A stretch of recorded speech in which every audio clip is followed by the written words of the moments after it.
Thanks for joining us. I'm Ariane Aaron-Bureau. Part of our mission here at Alaska's News Source is to tell Alaska's story, and that means telling the stories of Alaskans, everyday people who are extraordinary in their own way. It's often been said that everyone has a story, and today we've gathered some of the best. So let's kick things off with a story that is sure to make you move and groove. Celebrating 50 years of dance, here's Barbara Clausen's story.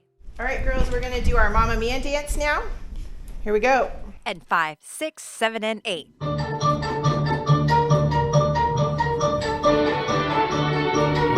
Inside Barbara's School of Dance is music. It makes you smile. It makes you happy. It makes you move.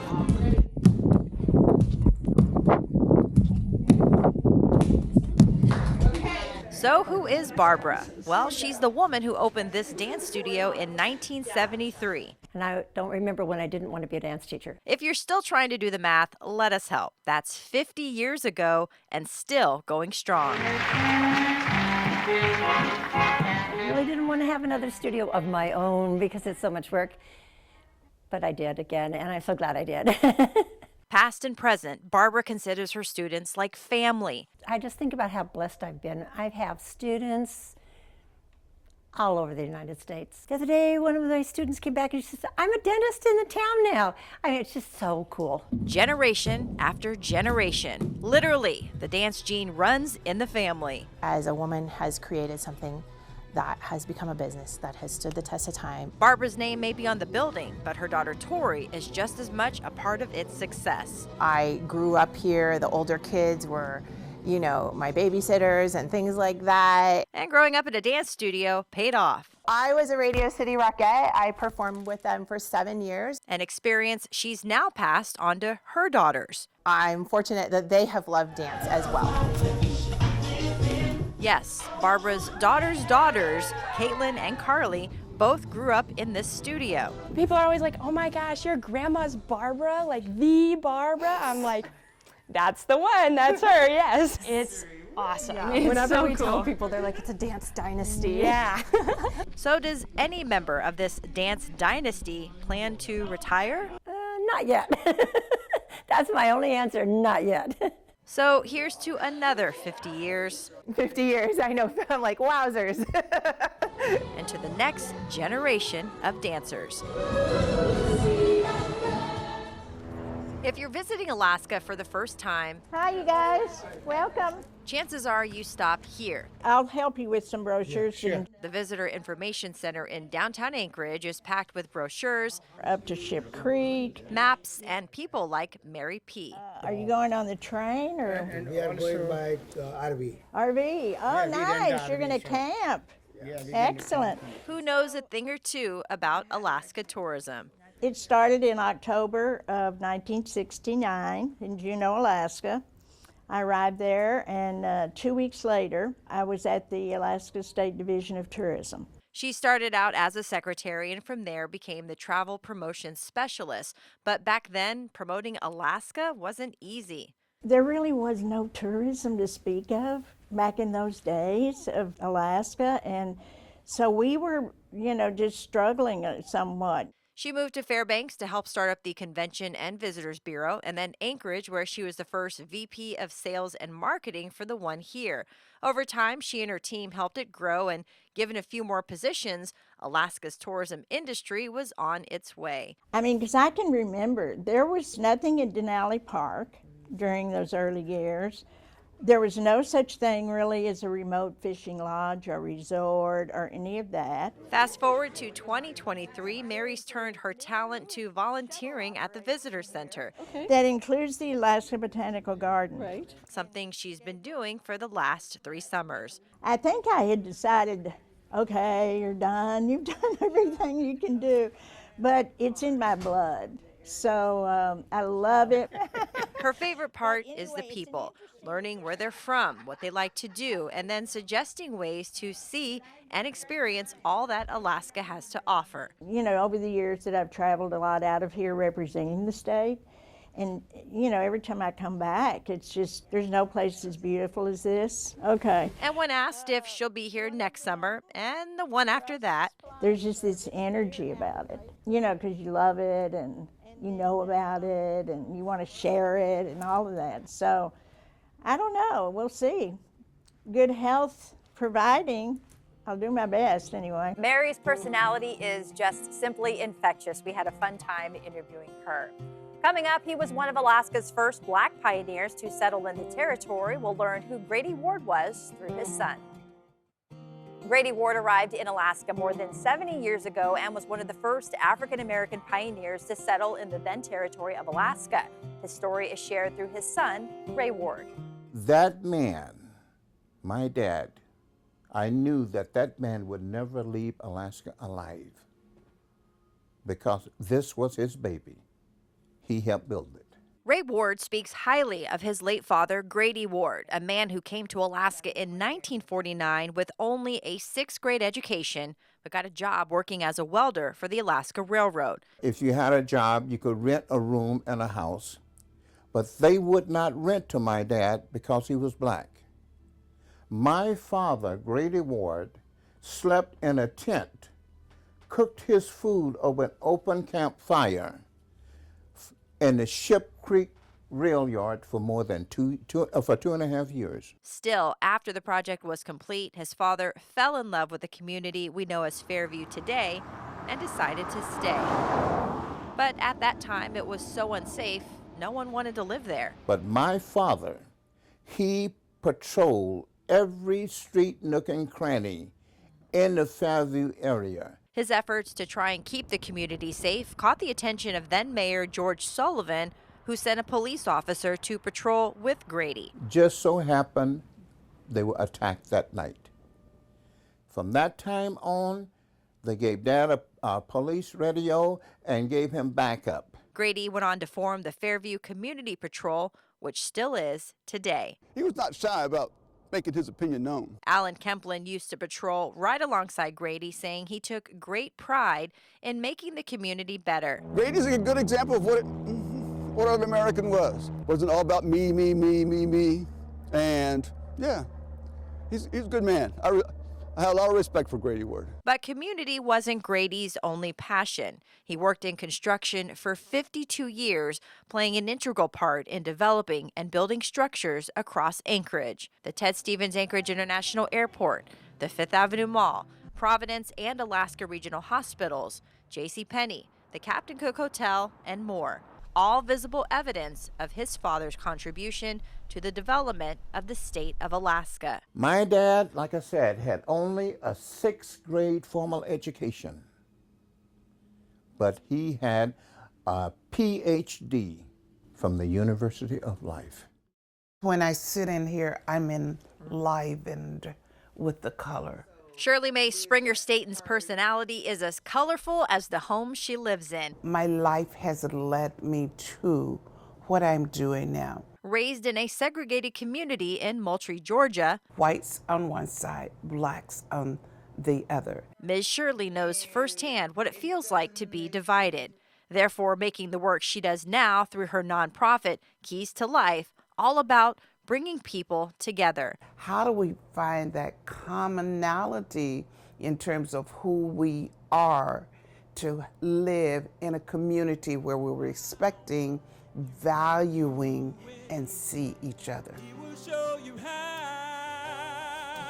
One of those ways was 8 years ago through the Lullaby Project at Highland Correctional Center, the state's women's prison, modeled after a program at Carnegie Hall. The mother writes a letter to her child, and as if the child would find the letter 20 years from now. And the key question, what are your dreams, hopes, and aspirations? Of all the songs, special in their own right, there is one that still touches Ms. Shirley today. After all the things we've been through, he still calls me mom. She'd been in jail since the kid was 6 months, and he was then 14. The Lullaby Project carried on for 4 years. Those moms opened up their hearts and poured everything they knew into these songs. And most of them said, I'm sorry, it's not your fault, and I love you. Because it's through programs like this that shows a little bit of hope and belief can go a long way. Mary Jo, who now lives in Kodiak, who was incarcerated at Highland, who had not seen her daughter for 20 years. And when she wrote the song, the daughter, I think, was 26, and I sent the CD to her. She called her mother, and she refused to talk to her mother for 20 years. It's that joy. That's joy. That's why I do it. That's joy. I only have so much left. In her home and in her element, Bobby Brower brings her creative fashion designs to life. Born and raised in Utqiagvik, she's always been surrounded by a subsistence lifestyle. My dad's a whaling captain, his dad was a whaling captain, and his dad was as well. But she was also surrounded by seamstresses and skin sewers too. My mom actually taught me how to cut out box furs. Brower's always loved fashion, but it wasn't until middle school that she really started to take an interest in it. I don't know. When I was growing up, though, in middle school, it wasn't cool to be Inupiaq from my culture. So she started sewing and creating, and people liked her work. I just kept on being involved, slowly doing shows and figuring out what I was really, really good at, and then my parkas got really popular. The mom of 4 is now the owner and president of Arctic Luxe, a brand where luxurious high fashion meets handmade indigenous designed clothing. I really liked how I liked high-end designers like Louis Vuitton, Michael Kors. They have really nice stuff. So what I did one time to get a really nice pattern, I bought a Michael Kors coat and I deconstructed it, and then I altered the pattern to my pattern and made it really that's kind of like how I make them more high-end. Her handmade parkas take between 40 and 50 hours to make. She says some can do it in a shorter time, but for her, the design is in the details. And so I have 20-some patterns, and they're all cut out and different sizes, different lengths. They're all handmade. Brower's designs have made it to New York Fashion Week, been featured in the new TV show Alaska Daily, even the Emmy Awards. Lance Twitchell's wife, he was one of the writers for Molly of Denali, and so she wore it on the red carpet at the Emmy Awards in December. Brower is proud of how far she's come, and as exciting as it is, she hopes by following her passion, it will inspire others in her culture to do the same. We can go to New York. We can do fashion shows in other cities. We don't have to stay only in Alaska. We can do big things. Bobby's also led workshops at the Alaska Native Heritage Center and traveled in and around Alaska and Canada. Coming up, stepping into any library is like taking a step back in time. We'll dive into a collection that tells the story of the state's history. A lifelong Alaskan, Tammy Phelps loves to tap into her creative side. An author and artist, her work has been featured around the world, but most, if not all of it, is created at her home in Anchorage. Walking into Tammy Phelps' home is like walking into an art gallery. Each wall covered in art, each piece tells a story. Phelps, a lifelong Alaskan, says art has always been a part of her life. After retiring from a 20-year career as a teacher at Denali Montessori, Phelps got into photography. And I did that for quite a long time and truly loved that. And I decided, I might try to do a little bit different kind of art. Phelps says she dabbled around until she found a type of art she loved It's called cold wax painting. And it has kind of more of a matte finish and a real textural finish and kind of a translucency that I really, really love. Her work's been featured in London, New Mexico, and New York. Most recently, her painting Methane Blues is one of 90 artworks selected from more than 800 submissions to be featured in the National Climate Assessment Report, and one of 10 to be used for postcard promotion. Because I find myself making a lot of work about global warming and other things related to that. And so I sent in a piece and they accepted it. In fact, a lot of her artwork is nature-focused. I call that Methane Martini Drunken Tree. And the permafrost is melting and that makes the trees kind of wonky. Along the walls are different collections, but upstairs is what Phelps calls her happy place. My work uniform is pretty simple. It's called sweats. Cold wax is a slow process, but she did some preparation work ahead of time to give us an idea of the process. So when you paint with cold wax, it's concealing and revealing different things that are on the board itself. So this was originally on it, and then I painted over with this. And so this is under this. Cold wax is a combination of beeswax and a solvent, sort of like the consistency of shortening. So just mix it up, mix it up. Yeah, I've got my squeegee here, and what I will do is load it up and start painting. And the goal here is to get a fairly thin and even layer across what I've done. She also shows how to give texture to a picture using crumbled wax paper or creating birch trees from cut pieces of vellum. Painting is Phelps' passion. I really think art is very, very powerful. But it's also a platform where she can make a difference. The Lusac Library is hard to miss. Located right in the heart of Midtown, this place holds a lot of Alaska history. What you may not know is there's an entire section dedicated to preserving it called the Alaska Collection. So here we go. So we do have a copy of this upstairs, but here is a donation of a Yupik Eskimo dictionary. Everything from old publications, newspapers, magazines, and more, this collection tells a story. But I think having it all together and being able to browse a collection or being able to collect a few books and browse through those types of things in the context in which it was originally published is really important. I think it helps gain an understanding of what life was like at that time, be it 10 years ago or 100 years ago. And since yearbooks are one of their most requested, I decided to take a trip down memory lane. This is my freshman year, 1996, Chugiak High School. That's me, my senior year. Do I look the same? I really love that we collect these. We have almost every year for each Anchorage high school. And when looking back at old newspapers, the ads tell a story, but also some conversations never change. And just some of those headlines that you'll see, you'll have to check the date again and be like, am I checking for the right year? And you are.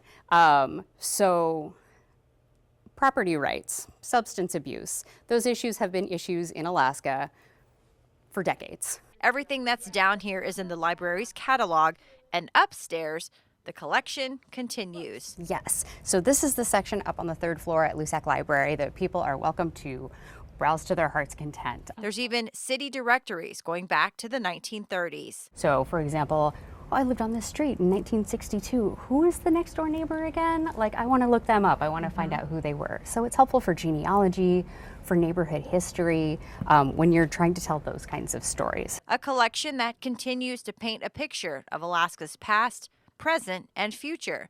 Still ahead, who doesn't love a good joke? Even more so, one about the state you live in.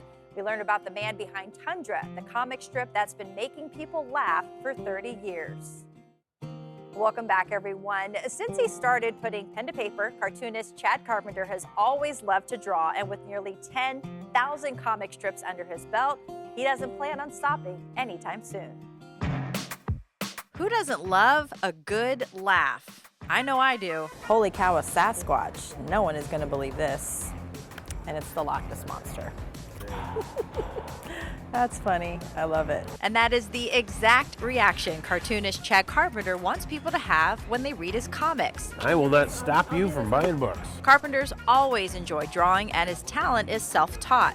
At 11, he saw his first Garfield book and decided then he wanted to be a newspaper cartoonist. I really kind of concentrated on thinking about how to do that.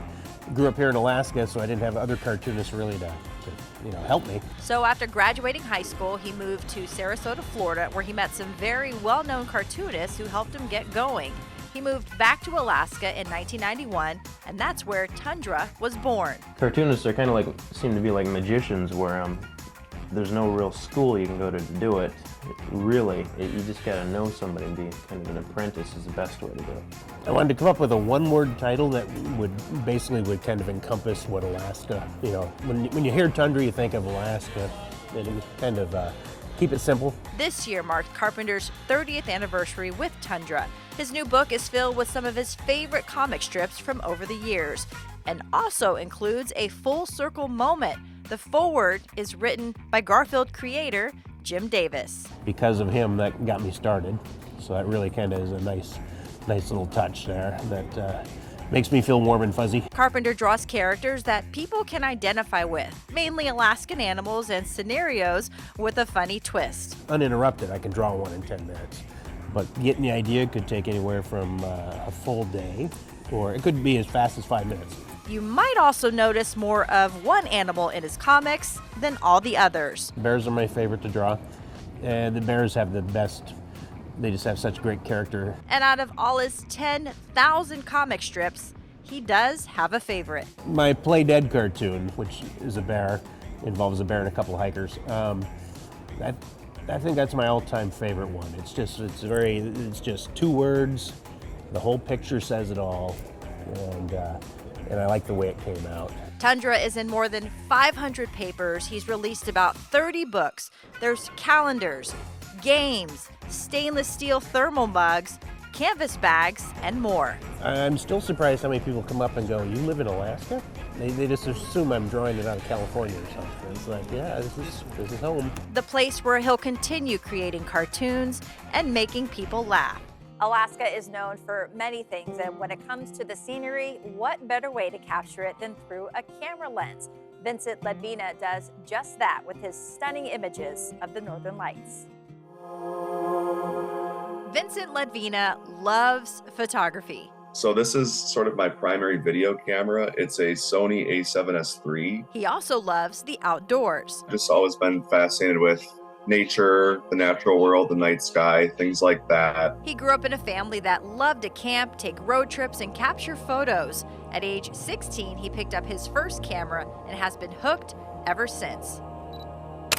Over time, I just fell in love with sharing the beauty of nature with other people. But it's not just where he likes to take photos, it's what he likes to capture in the night sky. To be honest, the photography comes second to the actual firsthand experience. Vincent doesn't just love capturing the Northern Lights, he chases them.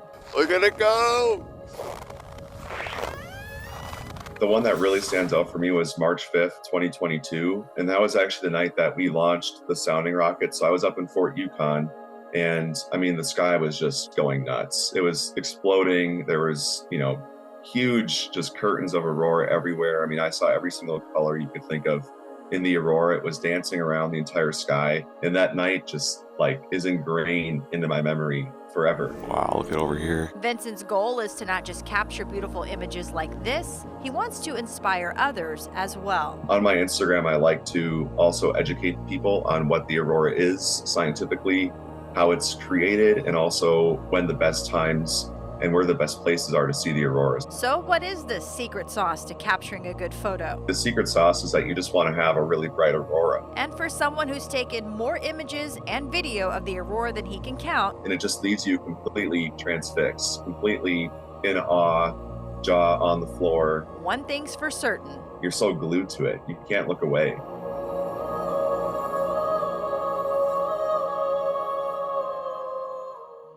Seeing the Northern Lights never gets old. Thank you for joining us as we share just a few of Alaska's stories. More than 700,000 people call our beautiful state home. They all have a story, and we'll keep telling them.